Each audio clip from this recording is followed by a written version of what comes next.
Hello my beautiful souls. Hello मेरे दोस्तों। Hello मेरे ब्यूटीफुल सोल्स। आप लोगों का तहे दिल से स्वागत है मेरे चैनल पे। जितने भी लोग हैं मेरे चैनल को सब्सक्राइब कर रहे हैं उनको तहे दिल से धन्यवाद है। जितने भी नए सब्सक्राइबर हैं उनको भी धन्यवाद है। किसी भी प्रकार के मैरिज से संबंधित, किसी प्रकार के कार्मिक रिलेशनशिप, ट्विन फ्लेम रिलेशनशिप या किसी भी प्रकार के सोलमेट रिलेशनशिप के बारे में अगर आपको जानना है तो आप कंसल्ट कर सकते हैं। ज़्यादा से ज़्यादा जुड़ें और मेरे चैनल को फॉलो करें, सब्सक्राइब करें, लाइक करें। रिलेशनशिप्स के बारे में और स्पिरिचुअलिटी के बारे में कुछ भी आप लोगों को जानना है तो आप लोग मेरे चैनल को फॉलो करें। ट्विन फ्लेम जर्नी बाय भोला सर को आप लोग फॉलो करें। देखिए, मैं आपको बता देता हूँ, एक मेरे सब्सक्राइबर हैं, एक बहन जी हैं, उन्होंने एक प्रश्न किया था मुझसे। ठीक है, और मैं सोचा कि एक वीडियो ही बना दूँ उसमें कि जब हम भगवान की भक्ति करते हैं तो हमें दुख क्यों मिलता है। जब हम भगवान की भक्ति करते हैं तो हमें दुख क्यों मिलता है, ऐसा क्यों होता है। उनका ये प्रश्न था। और जैसे वो कह रही थी कि तो मैं बता देता हूँ कि वो बोल रही थी जैसे कि भगवान की भक्ति हम लोग करते हैं तो हम लोगों को दुख क्यों मिलता है। एक बहुत बड़ा प्रश्न है, ये लोगों के मन में अभी ये है कि जैसे ही आप भक्ति कीजिएगा वैसे ही बहुत सारे तकलीफ़ें, दुख आपको घेर लेगा। ऐसा होता है।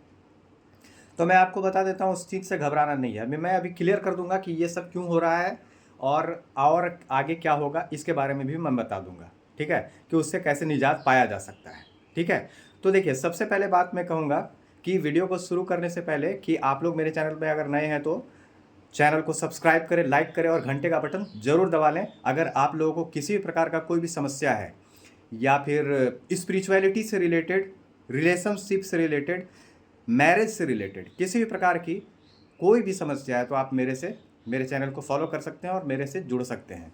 ज़्यादा से ज़्यादा आप लोग मेरे चैनल से जुड़ सकते हैं। मेरे चैनल में नंबर है, आप उससे कुछ लिटिल फीस मैं लेता हूँ, उससे मैं आपकी समस्या को सुलझाने का पूरा पूरा कोशिश करूँगा माता महाकाली की कृपा से। तो देखिए, आज का वीडियो मैं स्टार्ट कर रहा हूँ। आज का टॉपिक है कि अगर हम भगवान की भक्ति करते हैं तो हम लोगों को बहुत ज़्यादा दुख क्यों मिलता है, पहला प्रश्न है।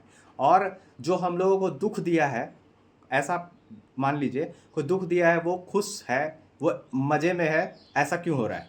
तो मैं आपको बता देता हूँ कि कोई भी दुख दे करके किसी को भी खुश नहीं रह सकता है। बस इस बात को आप याद रखिए। अगर टेबल आज ऐसे है, देखिए ये पेन ऐसे है, तो एक दिन टेबल ऐसे टर्न होगा। ठीक है ना, इस बात को हमेशा याद रखिएगा कि अगर आज बिन बोले अगर आपके पास दुख आया है तो बिन बोले आपके पास सुख भी आएगा। इस बात को विश्वास, अगर आप भगवान के पास गए हैं तो भगवान आपको चुने हैं। आप भगवान को नहीं चुने। अगर आप स्पिरिचुअलिटी से जुड़े हुए हैं तो आपको भगवान ने चुना है। आप ब्लेस्ड हैं, आप ब्लेस्ड चाइल्ड हैं। जो भी बच्चा ब्लेस्ड होता है उसको पहले भगवान पूरी तरह से तोड़ते हैं। आपको मैं एक बात बता देता हूँ कि अगर आप भगवान की भक्ति कर रहे हैं तो भगवान पे इतना विश्वास रखिए कि अगर बिना बोले दुख आया तो बिना बोले सुख भी अवश्य आएगा। इस बात को आप याद रखिए। ठीक है ना, तो बिना बोले अगर दुख आया तो बिना बोले सुख भी अवश्य आएगा। इसमें रंज मात्र भी संदेह नहीं है। और अपने आप को हमेशा ब्लेस्ड समझिए। और एक बात मैं बता देता हूँ कि कोई भी किसी को दुख ही दे करके वो सुखी नहीं रह सकता है, कभी भी नहीं। ठीक है, और एक बात मैं आपको बता देता हूँ कि इस दुनिया में कोई भी मनुष्य है, वो कभी भी, आपको मैं बता देता हूँ कि अगर कोई किसी को छोड़ करके गया है या उसका रिलेशनशिप टूट गया है तो इसमें जो मनुष्य को लग रहा है वो उसका जिम्मेदार वो खुद है।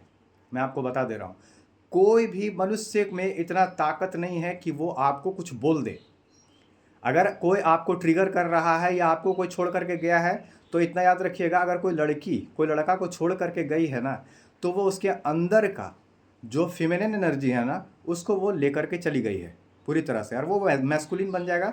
और मैस्कुलिन बनने के बाद आप इतना जान लीजिए कि वो बहुत बड़ा बड़ा काम करेगा। तो जो भी होता है वो बहुत अच्छे के लिए होता है। बस इतना ही जान लीजिए। अगर भगवान के पास आप गए हैं, पूरी तरह से तोड़ दिया गया, तब तक एक जो डिवाइन फेमिनिन होती है वो तब तक भगवान के पास नहीं जाती है जब तक उसको तोड़ नहीं दिया जाता है। जब वो टूट जाता है पूरी तरह से तो फिर वो भगवान की शरण में जाता है। वो इसलिए किया जा रहा है कि आप भगवान की शरण में जाएं। आप भगवान की शरण में जाएंगे। आपको मैं बताता हूं कि अब यहाँ पे सेकंड प्रश्न, जो पहला प्रश्न था उसका मैं उत्तर आपको दे दे रहा हूं। आप बहुत सारे लोगों को इससे बहुत सारी जानकारी मिलेगी। देखिए मेरा विशुद्धि चक्र ऑन है, ये विशुद्धि चक्र मेरा जो है थ्रोट चक्र ये ऑन है। मैं किसी प्रकार का जब बहुत ज़्यादा ज़रूरत पड़ता है तब मैं स्क्रिप्ट लिखता हूँ, मुझे नहीं तो फिर स्क्रिप्ट की भी आवश्यकता नहीं है। मैं आपके प्रश्न का ऐसे जवाब दे देता हूँ।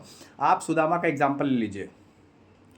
जब सुदामा भगवान की भक्ति कर रहा था तो उसको तरह तरह का दुख, तरह तरह का तकलीफ एक एक अन्य के लिए तरसा दिया गया था, लेकिन जब सुख आया तो अपने दुख को फिर भूल गया था, जानते हैं ना।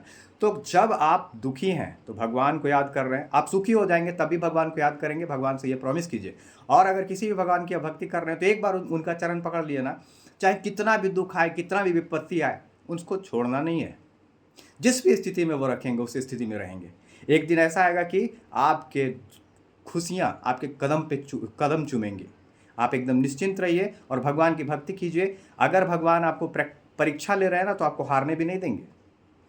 आपको इस पृथ्वी पर भेजा गया है, बहुत बड़े बड़े कर्म को करने के लिए भेजा गया है। आपको एकदम डरना नहीं है। भगवान अगर आपको अपने शरण में बुलाए हैं तो जरूर कुछ ना कुछ विशेष है। हर कोई यहाँ पे अपने स्पिरिचुअल जर्नी में है, तो आप एकदम घबराएं नहीं। भगवान की भक्ति कभी ना छोड़ें। भगवान की जब हम लोग भक्ति करते हैं, मोरल ऑफ द स्टोरी अब समझ लीजिए कि भगवान की जब हम लोग भक्ति करते हैं तो बहुत सारा तरह तरह का दुख तकलीफ आना स्टार्ट हो जाता है। ऐसा इसलिए हो जाता है क्योंकि आपका चक्र ऑन होने लगता है। आपके जितने भी पास्ट लाइफ कर्मा हैं वो क्लियर हो रहे हैं, और जो भी कर्म है वो उसका आपको, अगर बुरा कर्म है तो उसको भगवान बहुत ही कम परेशानी दे करके, बहुत ही कम परेशानी दे करके वो कर्मा क्लियर किया जा रहा है। आपका कर्मा जब क्लियर होगा पूरी तरह से, उसके बाद वो जो खुशी आपको मिलेगा वो अद्वितीय होगा। आपका नया जन्म होगा, रीबर्थ होगा। और वो जो आपका रीबर्थ जब होगा, आपका जब थर्ड आई चक्र ऑन हो जाएगा, आपका क्राउन चक्र जब ऑन हो जाएगा, तब आपको समझ में आएगा कि ये सब क्यों हो रहा था। समझे? तो ये चीज़ आपको मैं बता देता हूँ। आई अंडरस्टैंड जब आप करना स्टार्ट कर देंगे, जब आपका थर्ड आई ऑन होगा तो आपको सब कुछ समझ में आ जाएगा ये सब क्यों हो रहा था, काहे हुआ, कैसे हुआ। तो ये सब कर्मा जब तक, देखिए जब भूख प्यास से पीड़ित, कीचड़ से लिपट जो बालक होता है, वो जब माता की शरण में जाता हूँ, जैसे मैं माता महाकाली का भक्त हूँ, महाकाल का भक्त हूँ, मैं महाकाल और महाकाली के बारे में आपको बताता हूँ। मैं कीचड़ से लथपथ कोई भी एक बालक है, वो अगर माता की शरण में जाता है तो माता पहले क्या करती है, उसको बुलाती है प्यार से बुला करके उसका जितना भी कीचड़ होता है, जितना भी कीचड़ उसको पहले साफ करती है। तो जब साफ करती है तो वो कीचड़ क्या है, आपका पास्ट लाइफ का जितना भी कर्म है। बात समझ गए? वो कीचड़ जो है वो पास्ट लाइफ का आपका सारा कर्म है। और वो कीचड़ पूरी तरह से जब साफ होगा तो वो प्रक्रिया में आपको तकलीफ भी होगा, कांटा चुभा होगा तो उस कांटा को माता निकालेगी, लेकिन आपको हारने नहीं देगी। आपको मैं बता देता हूँ, जब मैं माता की भक्ति में आया था, माता की भक्ति में तो मैं बचपन से ही था, 2007 से था, लेकिन फिर कुछ कर्मा बाकी थे जिसके कारण माता हमको यहाँ वहाँ कहीं कहीं भेज दी, ठीक है। लेकिन वो कर्मा मैंने क्लियर कर दिया। उसके बाद माता फिर बुलाई, कम आ जाओ। फिर हम गए उनके शरण में, फिर जो भी मेरा पास्ट लाइफ कर्मा था वो सब माता रिलीज कर दी सारा, और अब मैं धीरे धीरे स्टेबिलिटी की ओर बढ़ रहा हूँ। तो समझ लीजिए रीबर्थ हुआ है, ठीक है। जिसके कारण आज मैं जो ये बोल रहा हूँ ना, ये माता का ही शक्ति है। मैं कुछ नहीं बोलता, जो भी मैसेज देना होगा आपको माता आपको खुद दे देगी। मुझे कुछ नहीं, मैं ना कुछ सोचता हूँ, ना बोलता हूँ, ना करता हूँ। मेरे द्वारा जो भी किया जाता है, जो भी मैं बोल रहा हूँ, कर रहा हूँ, वो सब माता करती है, मैं कुछ नहीं करता। बस आप इतना ही जान लीजिए, ठीक है। तो मैं आपको क्या बताया कि जब कीचड़ से लथपथ बालक माता की शरण में आता है तो माता क्या करती है, उसको पूरा कीचड़ साफ करके फिर से नया वस्त्र पहना करके उसको एक एंजल बना के अपने पास रखती है। और उसके बाद वो नया नया काम करता है, बड़ा बड़ा काम करता है। तो इस बात को याद रखिएगा कि मेरा रोज परीक्षा होता था, हर सप्ताह एक लेसन दिया जाता था और उस लेसन को मैं पूरा करता था। अगर उसमें फेल हो गया तो फिर से उसका लेसन को सिखाया जाता था। तो आपको मैं बता देता हूँ कि माता मेरा परीक्षा लेती थी लेकिन हारने नहीं देती थी। तो ये विश्वास था मेरा, और अभी भी है। अभी भी थोड़ा भी कुछ भी परेशानी आएगा तो मैं बस इतना जानता हूँ कि वो कोई भी ऐसा परेशानी नहीं है कि जो माता उससे मुझे निकाल ना दे, ठीक है। मैं उनका भक्ति करता हूँ जो आज तक हारी नहीं है, तो मैं हार कैसे मान लूँ? किसी भी चीज़ से हार नहीं मान सकता मैं।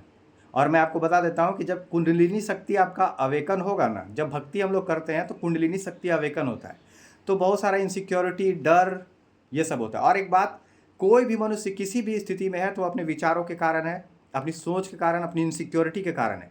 जिस दिन आपके अंदर से डर, भय, इनसिक्योरिटी खत्म हो जाएगा, उस दिन आप एकदम ब्लेस्ड हैं, आप ब्लेस्ड ही रहेंगे और आप उस दिन से ज़िंदगी को समझ जाएंगे। ये ज़िंदगी एक खेल है और इस खेल का मैं एक पक्का खिलाड़ी हूँ, ये समझिए। ज़िंदगी एक खेल है और इस खेल का मैं पक्का खिलाड़ी हूँ। मुझे हार से या जीत से कोई फ़र्क नहीं पड़ता। मेरा बस एक ही मकसद है कि ज़िंदगी के खेल में मुझे खुद को इस काबिल बनाना है कि दुनिया की हर खुशी खुद चल के मेरे पास है। तो बस ये चीज़ याद रखिएगा, अगर भगवान की भक्ति करते हैं ना, तो जिस भी हालत में वो रखा है ना, वहाँ रखिए।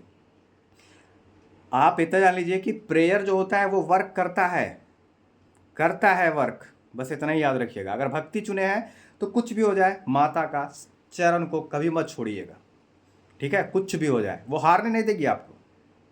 आपके पास वो हर चीज़ पहुंच जाएगा जो आपको चाहिए। ये भक्ति है, यही विश्वास है। तो जय माता महाकाली। जिसको भी इससे जो भी मैसेज लेना होगा वो कृपा करके ले लें, और मेरे चैनल को ज़्यादा से ज़्यादा सब्सक्राइब करें, लाइक करें, शेयर करें, कमेंट करें। स्पिरिचुअलिटी के बारे में, रिलेशनशिप के बारे में, किसी भी प्रकार का कोई भी एडवाइस चाहिए आप लोगों को, लाइफ से रिलेटेड किसी भी प्रकार का एडवाइस चाहिए, स्पिरिचुअलिटी से रिलेटेड किसी भी प्रकार का कोई एडवाइस चाहिए, तो मेरे जा करके चैनल को फॉलो कीजिए। थैंक यू वेरी मच आप लोगों को मुझे सुनने के लिए, धन्यवाद, थैंक यू वेरी मच। जय माता महाकाली। माता की ब्लेसिंग आप सब पर बनी रहे। धन्यवाद, थैंक यू वेरी मच।